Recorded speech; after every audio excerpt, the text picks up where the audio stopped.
Assalamualaikum warahmatullahi wabarakatuh. Alhamdulillahirabbil alamin. Allahumma shalli ala Muhammad wa ala ali Sayyidina Muhammad.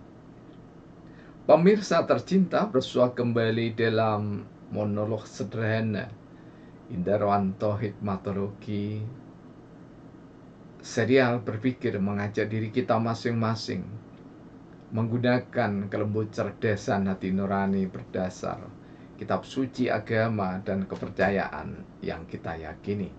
Tentu menjunjung tinggi peradaban yang diwariskan oleh leluhur, dikristalisasi di dalam Pancasila, mewujud dalam falsafah negara dasar negara Pancasila,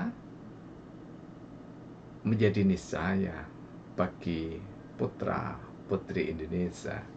Karena itu dalam semangat Maulid Nabi besar Muhammad sallallahu alaihi wasallam dengan ragam keteladanannya, baik dalam kiprah sebagai pribadi hingga sosok negarawan yang nabi.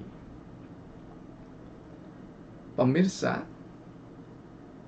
di bulan Oktober juga masih disemangati dengan gegap gempita heroik kesatria putra putri bangsa dengan Sumpah Pemuda. Baik dalam kasanah syariat Islam, as-sunnah Rasulullah Muhammad sallallahu alaihi wasallam, maupun dalam pitutur luhur bangsa Nusantara, maka sombong harus dienyahkan dari dada anak-anak manusia. Bahkan hanya Allah yang maha sombong, Allahu Akbar, yang paling berhak atas kemahasombongan dirinya. Namun ada pertanyaan mendasar, apakah kesombongan seluruhnya diharamkan, dilarang bagi anak manusia? Jika kita tilik dari perspektif hikmatologi, mulai dari imanial, spiritual, intelektual, moral, fisikal, sosial, hingga environmental, maka dalam kasus tertentu sombong tidak haram, sombong tidak dilarang, namun justru sombong dianjurkan, sombong difatwakan oleh para ulama. Kita bisa melihat betapa angkuh dan sombongnya ketika solidaritas heroik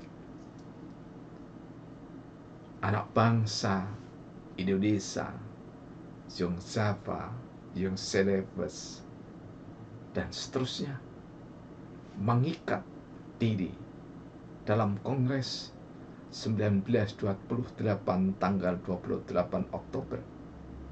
Padahal pemuda-pemuda itu belum memiliki negara.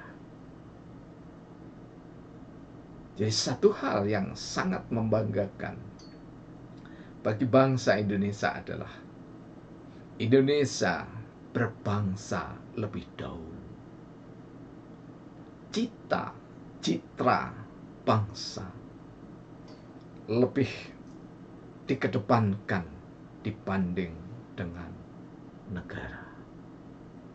Mengapa dikatakan demikian?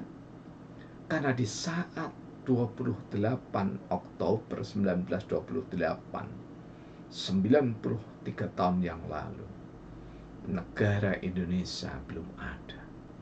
Tetapi jika bakal bangsa Indonesia dengan angkuh, dengan sombongnya Pemudi-pemuda Indonesia bersumpah tanah air satu, bangsa satu, menjunjung bahasa persatuan Indonesia. Ini adalah bentuk kesombongan yang tidak sekedar dibolehkan namun dianjurkan. Mengapa pemudi-pemuda waktu itu harus sombong? Karena penjajah tidak saja sombong, namun seolah penjajah itu melebihi Allah yang maha segalanya, melebihi kuasa Tuhan yang maha segalanya, menjajah, menistakan, menginjak-injak, membunuh, menista, bahkan sampai memperkosa wanita dan memperkosa hak-hak asasi manusia. Karena itu sungguh sangat arif. Rasulullah Muhammad SAW memberikan motivasi, itakabiro alal mutakiabirin sodakoh. Kalau ada orang yang sombong, maka sombongilah, karena itu sedekah. Dan sombong pada saat Sumpah Pemuda adalah sombong yang sejalan dengan teladan termulia Rasulullah Muhammad SAW, dan sejalan dengan fatwa para ulama yang bahkan jauh mendahului Sumpah Pemuda dalam berjuang membebaskan kerajaan-kerajaan di wilayahnya masing-masing. Karena itu, kait kelindan antara semangat orang tua dan semangat pemuda selamanya akan dibutuhkan oleh negara Indonesia tercinta. Sampai kapanpun.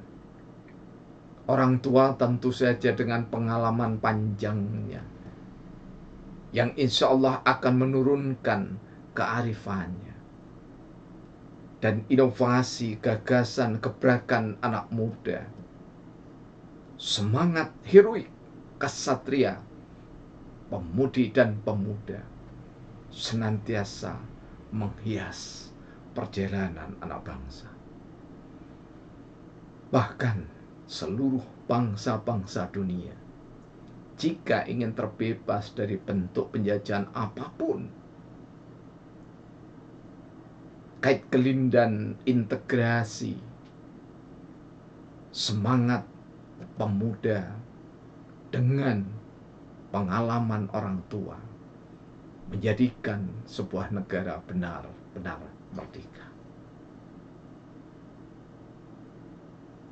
Iman yang menyeruak dari dada, meyakini secara imanial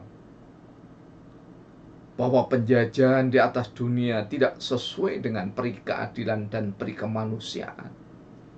Secara spiritual, mengkerdilkan semangat kejuangan anak-anak bangsa. Dan penjajahan apapun bentuknya akan menumpulkan intelektual yang dimiliki oleh anak-anak manusia.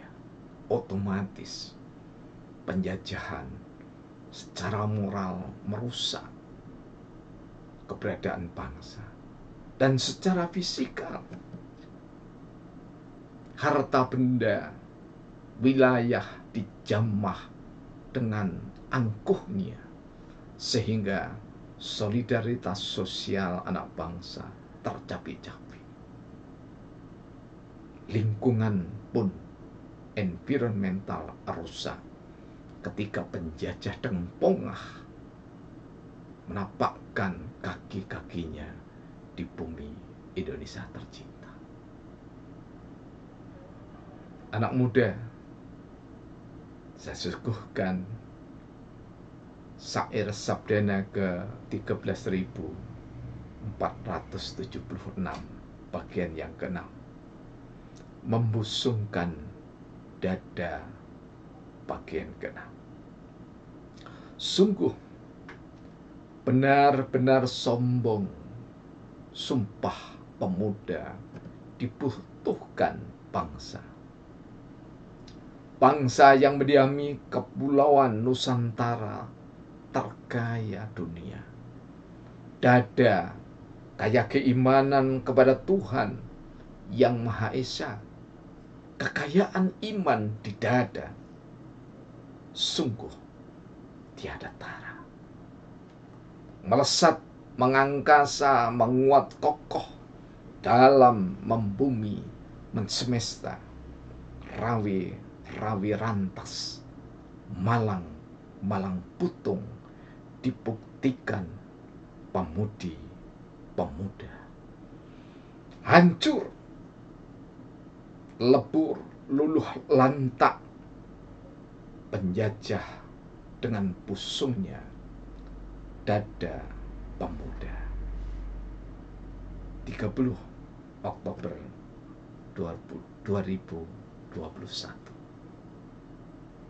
Semoga bangsa besar Indonesia tidak mencapik-capik Sumpah Pemuda seperti seorang perempuan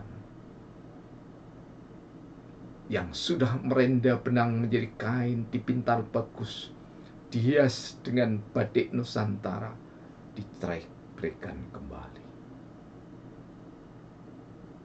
Tuhan memberkati kita semua. Terima kasih atas segala dukungannya lewat menyimak, komentar, membagikan, dan daya kritisnya.